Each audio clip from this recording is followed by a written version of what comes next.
Bismillahirrahmanirrahim. Assalamualaikum warahmatullahi wabarakatuh.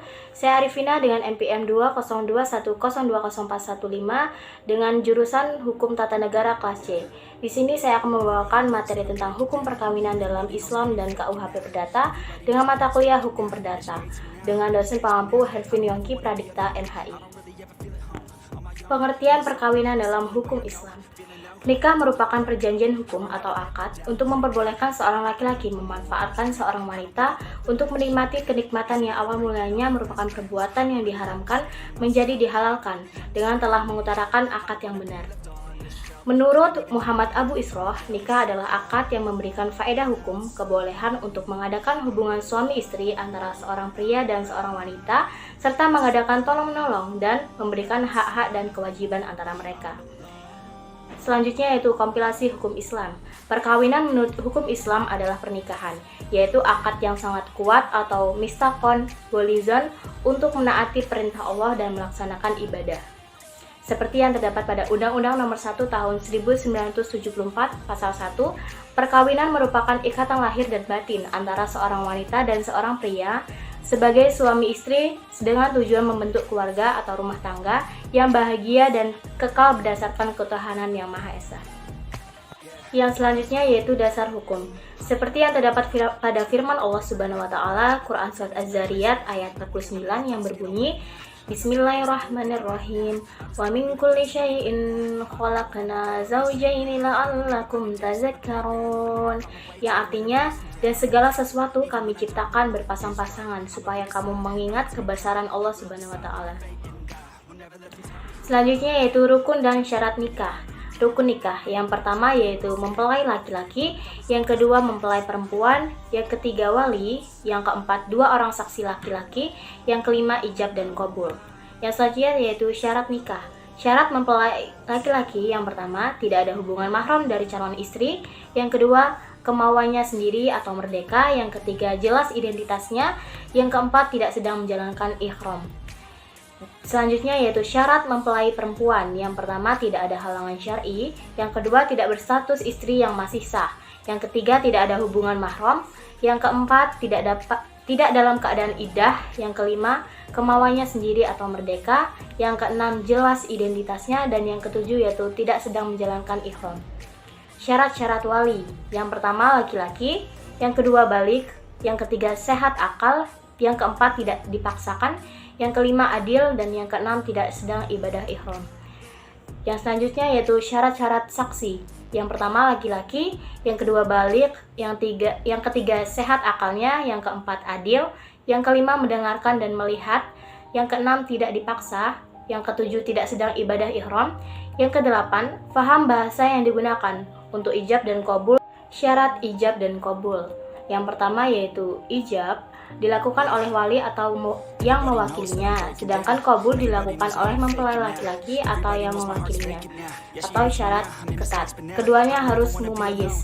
Yang kedua yaitu dilangsungkan dalam satu majelis. Kemudian antara ijab dan qabul tidak boleh diselingi dengan perbuatan atau kalimat yang dapat memisahkan antara ijab dan qabul. Yang ketiga, keduanya tidak boleh kontradiksi. Yang keempat, ijab dan qabul dilakukan melalui lisan serta didengar oleh masing-masing wali, saksi maupun kedua mempelai. Selanjutnya yaitu larangan perkawinan.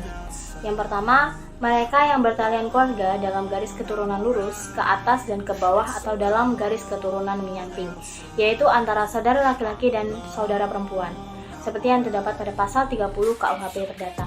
Yang selanjutnya yaitu ipar laki-laki dan ipar perempuan, paman atau paman orang tua dan anak perempuan saudara atau cucu perempuan saudara, atau antara bibi dan bibi orang tua dan antara laki-laki saudara atau cucu laki saudara, seperti yang terdapat pada pasal 31 KUHP Perdata. Yang selanjutnya yaitu kawan berzinahnya setelah dinyatakan salah karena berzina oleh putusan hakim. Yang selanjutnya, mereka yang memperbaharui perkawinan setelah pembubaran perkawinan terakhir jika belum lewat waktu 1 tahun. Yang selanjutnya, pemberitahuan, pencatatan, dan pengumuman perkawinan. Yang pertama, semua orang yang hendak kawin harus memberitahukan kehendak itu kepada pegawai catatan sipil tempat tinggal salah satu dari kedua pihak. Yang kedua, sebelum perkawinan dilangsungkan, pegawai catatan sipil harus menyelenggarakan pengumumannya dengan jelas menempelkan sepucuk surat pengumuman pada pintu utama daripada gedung dalam mana register catatan sipil diselenggarakan, dan tempat tinggal calon suami istri, dan jika salah seorang atau keduanya pernah kawin disebut. Yang selanjutnya, jika kedua calon suami istri tak mempunyai tempat tinggal dalam daerah pegawai catatan sipil yang sama, maka pengumuman harus dilakukan oleh pegawai catatan sipil tempat tinggal masing-masing pihak. Yang selanjutnya yaitu hak dan kewajiban suami istri. Menurut KUHP Perdata, hak dan kewajiban suami istri antara lain sebagai berikut. Yang pertama, suami dan istri harus setia dan tolong menolong. Yang kedua, suami istri wajib memelihara dan mendidik anaknya. Yang ketiga, setiap suami adalah kepala dalam persatuan suami istri. Yang keempat yaitu suami wajib memberi bantuan kepada istrinya.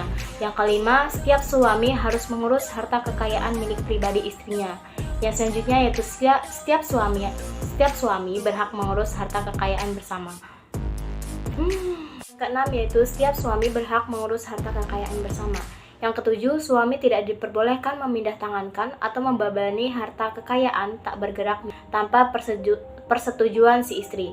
Yang kedelapan, setiap istri harus tunduk dan patuh kepada suaminya. Yang kesembilan, setiap istri wajib tinggal bersama suaminya. Yang kesepuluh, setiap suami wajib membantu istrinya di muka hakim. Yang kesebelas yaitu setiap istri berhak membuat surat wasiat tanpa izin suaminya. Bantuan si suami kepada istri tidak diperbolehkan apabila istri dituntut di muka hakim karena sesuatu perkara pidana, dan atau si istri yang mengajukan tuntutan terhadap suaminya untuk mendapatkan perceraian, pemisahan meja tempat tidur, atau pemisahan harta kekayaan, seperti yang terdapat pada pasal 111 KUHP Perdata. Sekian presentasi dari saya. Jika ada salah, saya mohon maaf. Kepada Allah saya mohon ampun. Saya akhiri. Wassalamualaikum warahmatullahi wabarakatuh. It's so cold outside. I'm alone. I'm alright.